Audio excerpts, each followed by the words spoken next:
ఎందుకన్నాడో మనకు అర్థమవుతుంది. ఒకసారి చదువుతాను. వేలాడబడిన ఆ నైరేస్తుల్లో ఒకడు ఆయన దూషించుతూ, అంటే ఈ వాక్యంలో ఇద్దరు దొంగలు సిలువ వేయబడ్డారండి. అంటే వాళ్ళు ఎన్నో పాపములు చేశారు, ఎన్నో దొంగతనాలు, దుర్మార్గపు పనులు, ఎన్నో పాపపు పనులు చేశారు. వారిని కూడా సిలువలో మరి యేసుక్రీస్తు పక్కనే కుడివైపు ఒకరిని ఎడమవైపు ఒకరిని ఇద్దరు దొంగల్ని సిలువ వేయబడ్డారండి. ఆ సిలువలో వేయబడిన వారిలో మళ్ళీ ఇక్కడ ఈ వాక్యంలో మాట్లాడుతున్నారు. మనం చదువుతున్నట్లయితే ఏం మాట్లాడతారో మనము చూస్తాం. మరి వేలాడబడిన ఆ నేరస్తుల్లో ఒకడు ఆయన దూషించుతూ, నీవు క్రీస్తువు కదా, నిన్ను నీవు రక్షించుకొనుము, మమ్మను కూడా రక్షింపమని చెప్పాను. మొదటగా దొంగ ఏమని మాట్లాడుతున్నాడు? నీవు క్రీస్తువు కదా, ఎన్నో అద్భుతాలు చేస్తావు కదా, కుంటి వారిని కాళ్ళు ఇచ్చావు, కళ్ళు లేని వారికి కళ్ళు తెప్పించావు, మరి నీకు ఇంతటి శ్రమ వచ్చింది కదా, మరి ఇప్పుడు ఈ శ్రమ వచ్చినప్పుడు నీవు రక్షించుకొని మా ఇద్దరిని కూడా రక్షించవచ్చు కదా అని సిలువలో పడితాడు దేవుడు. మరి అప్పుడు ఆ మాట అన్నప్పుడు ఏమని చెప్పాడు? వేరే రెండో వాడు వాడిని గద్దించాడు. ఏమని గద్దించాడంటే, నీవు అదే శిక్షా విధిలో ఉన్నావు కనుక దేవునికి భయపడవా? మనకైతే ఇది న్యాయమే. అంటే మనం ఇంకో దొంగ మాట్లాడుతున్నారు మరి ఒక దొంగతో ఏమని, నువ్వు దేవునికి భయపడవు, మనకైతే ఇది న్యాయమే. ఎందుకు న్యాయము? వాళ్ళు ప్రతి ఒక్క పాపము తెలిసి పాపాలు చేశారు, తెలిసి దొంగతనాలు చేశారు, దుర్మార్గ పనులు చేశారు, ఎన్నో రాత్రులేని నిద్రలు గడిపి వాళ్ళు దొంగతనాలు చేస్తూ ఉండేవారు. కాబట్టి వాళ్ళకి ఆ శిక్ష తగినదే. ఆ దొంగ మరి ఇది మనకి న్యాయమైన శిక్ష. ఆయన ఎందుకు చూస్తూ ఉన్నాం, ఎంతటి మంచి మాట అండి. మరి ఆయన ఏ పాపం ఎరుగని దేవుడు. అంటే యేసుక్రీస్తు వారు తండ్రి మాటను జవదాటిన వాడు. అంటే మన తల్లిదండ్రులే ఉంటారు, మనం ఏదైనా చిన్న పని పోతే కొంచెం కిరాణా షాప్కి వెళ్తేనే అంగడికి ఏదైనా తీసుకురా అంటే నేను పోను అని చెప్తాం. అంటే ఎదురు చెప్తాం. కానీ యేసుక్రీస్తు వారు ఒక్క మాట కూడా అనలేదండి. ఎందుకని? ఏదైనా నీ చిత్తమే ప్రభువా, ఏదైనా నీ చిత్తమే, నీ చిత్తమైతే ఈ గిన్నె నా ముందు నుండి తీసివేయము అన్నాడు దేవుడు. అంటే యేసుక్రీస్తు వారు ఎంత చక్కగా నీ చిత్తమే అంటున్నాడు.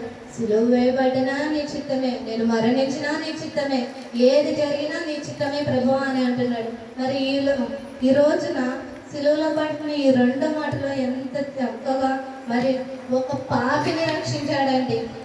అంటే ఎన్నో దుర్మార్గాలు చేశాడు, దొంగతనాలు చేశాడు. ఆ వ్యక్తిని యేసుక్రీస్తు వారు ఒక్క మాటతో పరదేశంలో ఉండు అని చెప్పాడు. మరి ఎంతటి చక్కటి మాట చెప్పాడండి దేవుడు. మరి ఏమని చెప్పాడు? మనకైతే ఇది న్యాయమే, మనం చేసిన వాటికి తగిన ఫలం పొందుతున్నాము, ఈయన ఏ తప్పిదము చేయలేదు. ఆయనను చూసి యేసు, నీవు నీ రాజ్యంలోని వచ్చినప్పుడు నన్ను జ్ఞాపకం చేసుకోమని దొంగ అన్నాడండి యేసుక్రీస్తు వారితో. నీ రాజ్యంలోకి వచ్చినప్పుడు నన్ను జ్ఞాపకం చేసుకోండి అని అన్నాడు. అప్పుడు మరి యేసుక్రీస్తు వారు ఏమన్నాడు? అందుకు ఆయన వారితో, నేడు నీవు నాతో కూడా పరదేశంలో ఉందని గొప్ప రక్షణ మాట మరి ఆ దొంగకు మాట ఇచ్చాడండి. ఎంత ఒక పాపిని, అంటే మరణంలో ఉన్నప్పుడు కూడా ఒక పాపిని రక్షించాడండి. మరి మనం ఈ లోకంలో ఉండి మనం ఏం చేస్తున్నాం? ఒక వ్యక్తికి స్వార్థ చెప్తున్నామా?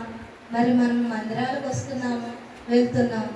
మనం దేశంలో ఉండాలంటే దేవుని ఆజ్ఞలను గైకొనాలంటే మన బైబుల్ ద్వారా, బైబుల్ ఆజ్ఞల ప్రకారం నడుచుకోవాలి, బైబుల్లో ఉన్నటువంటి మాటల ప్రకారం నడుచుకోవాలండి. మరి ఈ లోకంలో మనము లోకస్తుల వైపు చూస్తూ ఉంటే మనం బతకలేము. మరి ఎన్నో దూషిస్తూ ఉంటారు, ద్వేషిస్తూ ఉంటారు. మనం ముందు వెళ్తూ ఉంటే వెనుక ఎన్నో మాటలు అంటుంటారండి. కానీ ఆ మాటలు మనం పట్టించుకోవాలి. యేసుక్రీస్తు వారు తన ముఖం మీద ఉమ్మి వేసినా తుడుచుకొని, తండ్రి వీరేం చేస్తున్నారు, వీరిని క్షమించు అని మొదటి మాటలో ఎంత గొప్ప మాట చెప్పారండి. మరి మనం అలాగా ఒక వ్యక్తిని క్షమిస్తూ ఉన్నామా?